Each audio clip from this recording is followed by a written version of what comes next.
On the question of suffering, suffering in different forms remains a mystery from the Christian perspective. Because in the society today, many societies, many communities, there are people who are suffering in different ways. There are those who have been hospitalized. There are those who are unable to go to the hospitals, perhaps because of finance.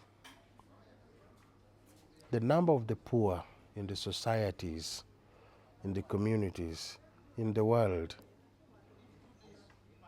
when we look at the percentage of the poor and those who are rich, you will agree with me that the poor are getting poorer and the rich are becoming richer. And the percentages are not compatible. They are not compatible at all. The ratio does not match. All these bring questions, one after the other. One after the other. And perhaps what we go through in life challenges our faith in God. People begin to ask questions after the other. What is the problem? Could it be that God has abandoned us? Time and again, the same question. Time and again. The question of evil in the world today. The question of evil in the world today.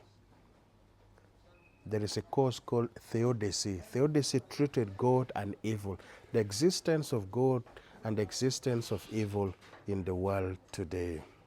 All this disturbs our mind. But unless we view this from the angle of God, we shall not understand. Unless we view this from the angle of God, we shall not understand. So, suffering is a mystery. Suffering is a mystery. And as a believer in Christ, we ought to embrace suffering with patience. With patience. There are many biblical figures who suffered from the beginning up to the end. That's why today in the Catholic Church we talk of martyrdom. They suffered from the beginning up to the end. We look at the life of Job. When you read the prophetic literature, the book of Job, Job, a faithful servant, a righteous man who went through hell and he lost literally everything, including the 7 children, the wealth, and all that he had. The friends mocked him. The wife mocked him. And the wife and the friends told Job, why don't you abandon your God so that you just die? Why don't you deny your God so that you just die?